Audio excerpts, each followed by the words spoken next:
Assalamualaikum warahmatullahi wabarakatuh, dan salam sejahtera untuk kita semua. Apa kabar Anda hari ini? Semoga kita semua kerap selalu dilindungi oleh Allah, Tuhan yang Maha Esa, di setiap perjalanan hidup kita. Pada perjalanan kali ini, kita akan mengusik sedikit tentang sosok yang akhir-akhir ini membuat orang-orang penasaran dan bertanya-tanya siapa sebenarnya beliau ini.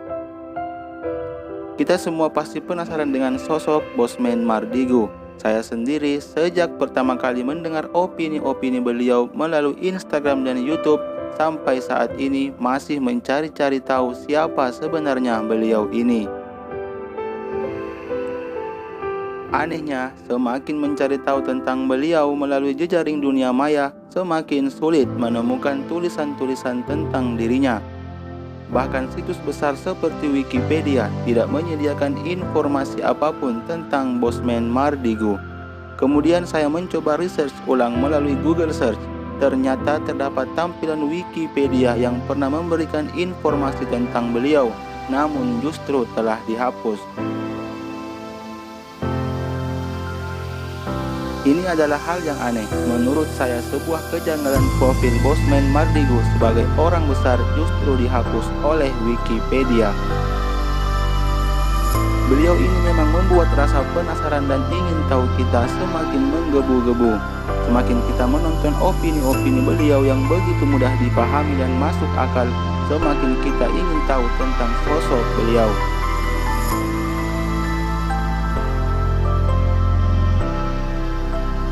Mardigu Bosman memang jarang mempublikasikan informasi tentang dirinya dan keluarganya.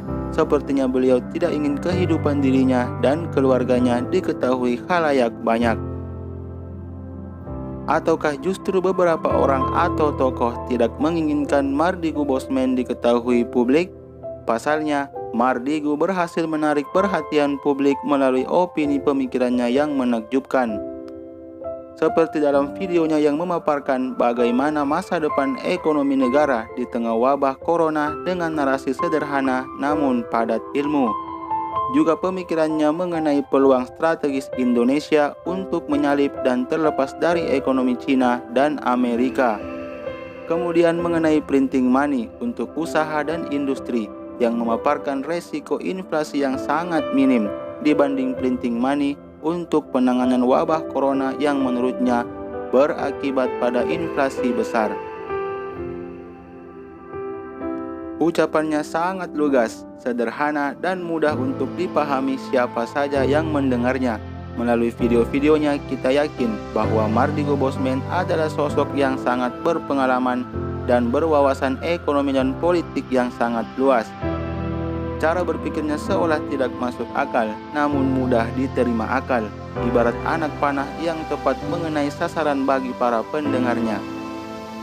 Begitu banyak ide-ide dan gagasan-gagasan yang ditawarkan dan seolah benar serta bagus untuk kemajuan ekonomi Indonesia, dengan catatan jika pemerintah ingin menerapkannya.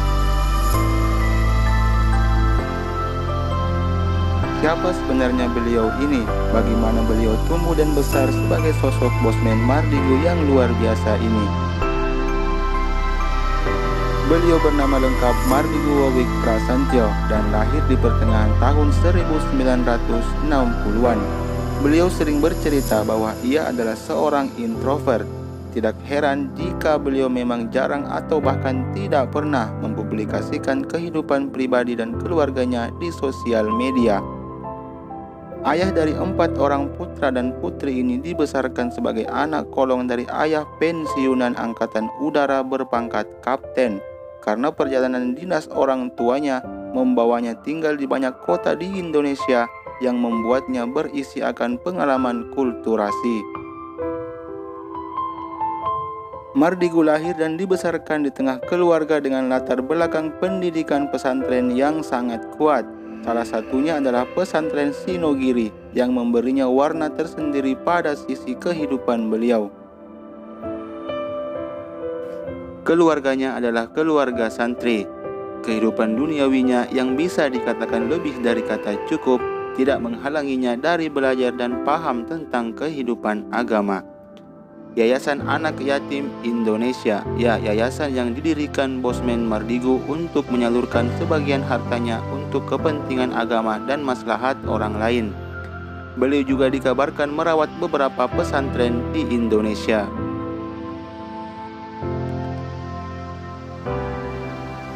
Mengenai pendidikan beliau, Bosman Mardigu mengenyam pendidikan di Amerika Serikat pada San Francisco State University dengan keilmuan aplikasi psikologi.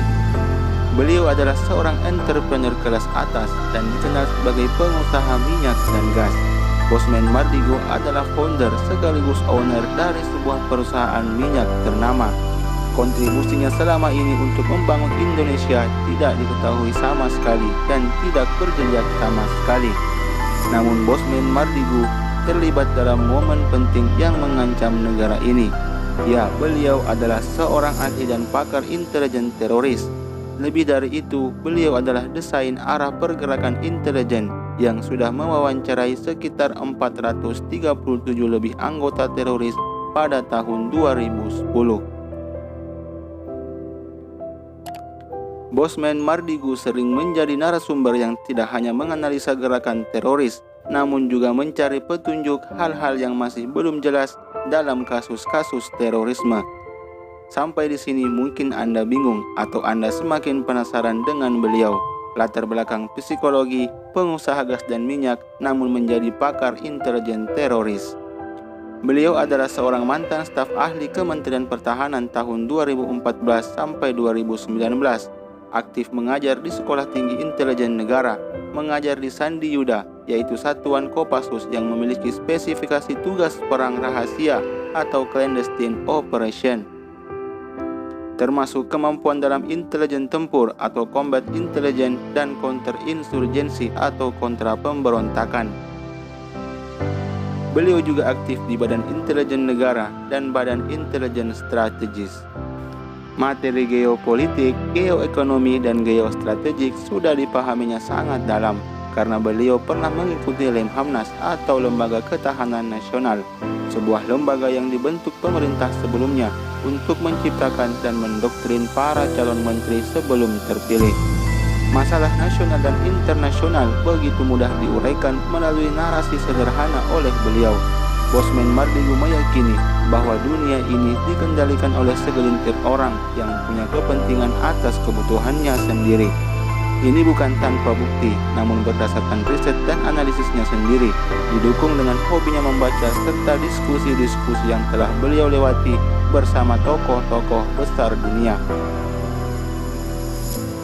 Bosman Mardigu adalah seorang pengusaha kelas atas yang tidak bisa disepelekan. Perusahaan miliknya tersebar dalam skala nasional maupun internasional. Usahanya bukan main-main. Beliau bergerak di bidang minyak dan gas. Bahkan dengan santainya, Bosman Mardigu pernah berseloroh bahwa seandainya Bosman Mardigu usil mematikan keran gasnya di Singapura, maka separuh dari Singapura akan gelap gulita. Bosman Mardigu juga aktif sebagai motivator bisnis melalui program Millionaire Mindset Bootcamp yang memiliki situs millionairecamp.id. Dalam situs tersebut, Bosman disebut sebagai triliuner yang memiliki berbagai perusahaan di bidang minyak dan gas. Pendapatannya di bisnis ini ditaksir mencapai 200 juta US dollar. Bosman Mardigu adalah sosok yang memiliki spiritualitas tinggi. Hal tersebut berdasarkan postingannya yang kerap memberikan pesan-pesan spiritual. Beliau adalah sosok di balik berdirinya Rumah Yatim Indonesia yang saat ini menaungi kurang lebih 10.000 santri di seluruh Indonesia. Bosman Mardigu adalah manusia langka. Bagaimana tidak, kehidupan dunianya dan kehidupan akhiratnya seolah berjalan seimbang. Teman-teman mungkin mengetahui Sironium yang kemudian menjadi cryptocurrency pertama di Indonesia. Itu adalah uang digital pertama di Indonesia yang dilahirkan oleh Bosman Mardigu, bahkan secara terang-terangan menerbitkannya. Sironium adalah mata uang digital yang memiliki aset jaminan berupa koin dalam bentuk fisik. Sironium diproyeksi akan menjadi aset investasi yang lebih stabil, terjamin, dan melindungi modal yang ditanam oleh para investor. Dengan produk Sironium ini, Bosman Mardigu ingin menggerakkan 10.000 usaha kecil dan menengah dalam bentuk pinjaman tanpa bunga. Sironium ditujukan untuk para pelaku usaha dan memberdayakannya melalui bantuan modal, edukasi, dan dorongan untuk terus menjadi lebih baik, terutama dalam hal peningkatan pendapatan perusahaan. Kita sering mendengar istilah Bosman Sontoloyo yang ditujukan kepada Mardigu Wowik. Julukan Sontoloyo itu diperoleh dari kakeknya sejak kecil lantaran pemikiran-pemikiran Mardigu yang sudah berbeda dan berani bertanya tentang hal-hal mendasar dan fundamental. Keluarga Mardigu banyak yang nyantri di pesantren Sidogiri Pasuruan. Sejak usia 10 tahun, Mardigu sering diwejengi oleh mbahnya untuk berislam secara kafah. Konon katanya Mardigu kecil berdiri saat orang-orang lain itu duduk. Kalau yang lain duduk, saya berdiri. Mbah pasti langsung bilang, "Opo kowe, kenapa kamu?" kata Mardigu. Ketika Mardigu bertanya soal agama dengan pertanyaan filosofi, mbahnya menjawab, "Ngawur kowe Sontoloyo." Itulah asal muasal lahirnya julukan Sontoloyo. Untuk panggilan Bosman, Mardigu mengaku hal tersebut merupakan panggilan dari anak buahnya. Sebagai seorang pimpinan, jiwa Bos Mardigu memang sangat melekat. Kalau kita lihat melalui sosial medianya, Bosman Mardigu sangatlah ramah dan humble terhadap para followersnya. Bahkan sering membalas pesan para followersnya melalui kolom komentar maupun direct message. Namun dalam urusan pekerjaan, beliau adalah sosok yang sangat tegas. Bosman sangat dekat dengan karyawannya, bahkan menganggap karyawannya sebagai keluarganya sendiri. Mari kita tunggu kapan waktunya nanti Bosman Mardigu terjun langsung ke dalam politik tanah air untuk melakukan gebrakan perubahan terhadap Negara Kesatuan Republik Indonesia ini. Kami tidak menginginkan tapi sangat berharap seperti pesan beliau berikut ini. Begitu kita tidak ngerti cara ngelola negara, kita dikerjain oleh negara lain. Setuju ya? Sebenarnya untuk membuat negara ini jalan, rumusnya cuma 2. Kalau Mas Fatur Anda jadi presiden, Mas, 2 aja kebijakan Anda begitu hari pertama Anda jadi presiden. Nomor 1, buat kepres ke peraturan presiden, siapa saja yang ngeluar uang ke luar negeri tanpa beli barang apa segala macam, penjara 2 tahun, Mas. Itu namanya flight capital. Keputusan kepres kedua, mulai hari ini jam 24.00 bunga deposito 0.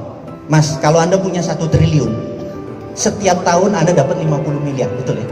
Total jadi 0. Kira-kira apa kepala pikirnya? Apa yang kamu pikirkan kalau deposito bunganya 0? Kalau keluar, tangkap, bener nggak?